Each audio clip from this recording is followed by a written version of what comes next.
ஜெய் சாய்ராம். ஜெய் குரு தேவதத்தா. குருர் பிரம்மா குருர் விஷ்ணு குருர் தேவோ மகேஸ்வரகா. குரு சாட்சாத் பரபிரம்மா தஸ்மை ஸ்ரீ குருவே நமஹா. ஸ்ரீ மாணிக் பிரபு மகாராஜ் வாழ்க்கை சரித்திரம். அத்தியாயம் 11. ஒன்றாக கூடுங்கள், ஒன்றாகி பேசுங்கள். உங்கள் அனைவர் மனமும் ஒன்றினை நோக்கியே இருக்கட்டும். மூவுலக தேவர்களும் ஒன்றாகி அடையும் இன்பத்தை உங்கள் பக்தி மார்க்கங்களும் உங்கள் சந்திப்பும் காட்டட்டும். உங்கள் மனதை ஒன்றாக்குங்கள். உங்கள் ஆசிகளும் ஒன்றாகியே இருக்கட்டும்.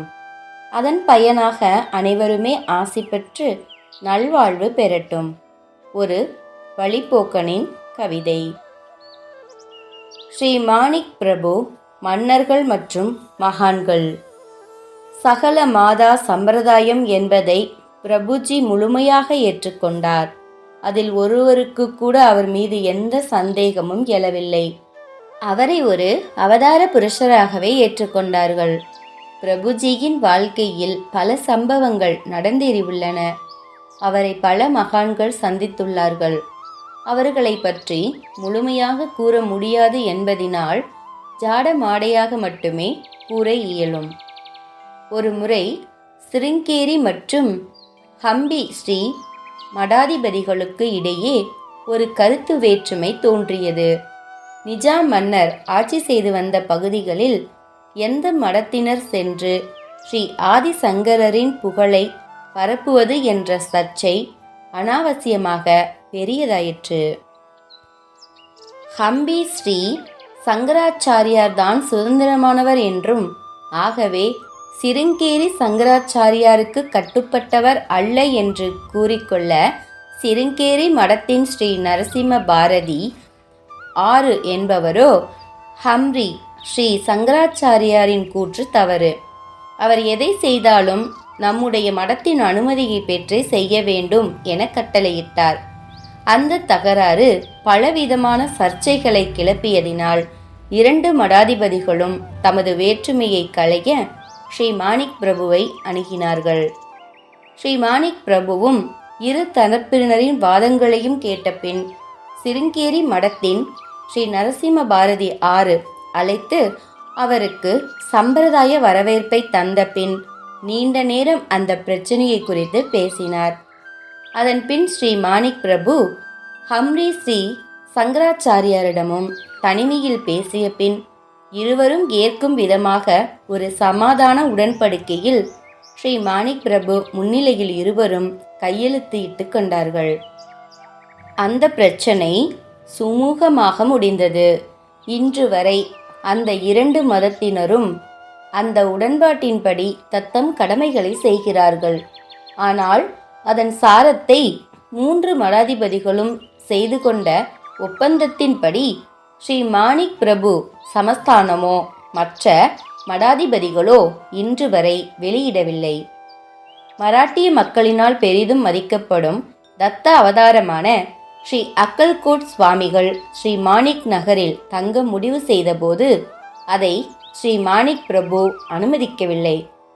ஸ்ரீ அக்கல்கோட் சுவாமிகள் ஸ்ரீ தத்தரின் அவதாரமாக அவதரித்த நோக்கத்தை நிறைவேற்ற வேண்டும் எனில் அக்கல்கோட்டிற்கு சென்று தங்கி அங்கு பணிபுரிய வேண்டும் என அறிவுறுத்தினார். ஸ்ரீ மாணிக் பிரபு என்ற செய்தி உள்ளதினால்தானோ என்னவோ அக்கல்கோட்டிற்கு சென்று ஸ்ரீ அக்கல்கோட் சுவாமிகளை வணங்கியவர்களை ஸ்ரீ மாணிக் நகருக்கு சென்று என்னுடைய மூத்த சகோதரரையும் சந்தித்து ஆசி பெற்று செல்லுங்கள் என அக்கல்கோட் சுவாமிகள் கூறுவது உண்டு என்றும் கூறுகிறார்கள். அதுபோலவே சீரடி சாய்பாபா பற்றிய ஒரு செய்தியும் உள்ளது.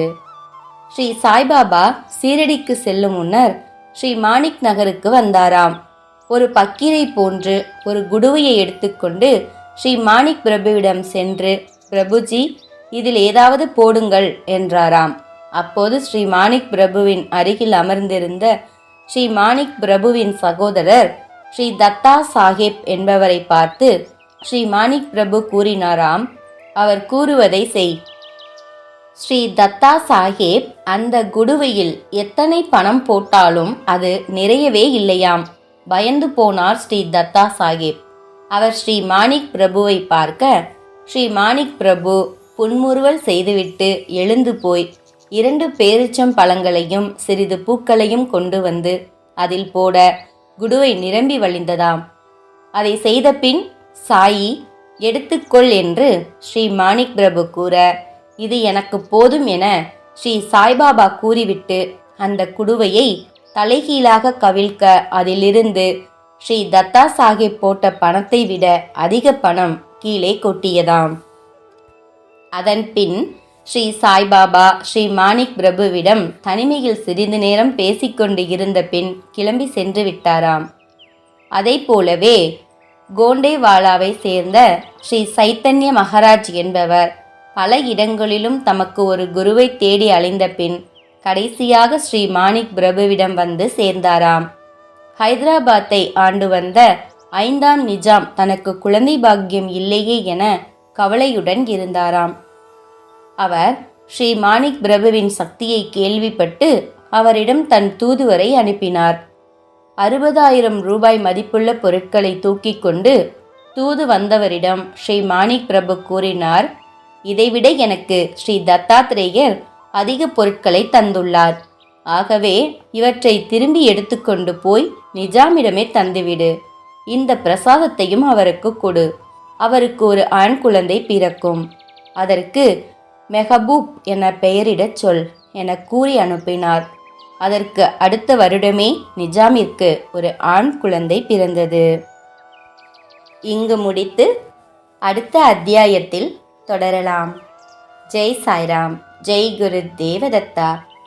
அனந்த கோடி பிரம்மாண்ட நாயக ராஜாதிராஜ யோகிராஜ பரபிரம்ம ஸ்ரீ மாணிக் பிரபு மகாராஜ் கி ஜெய்.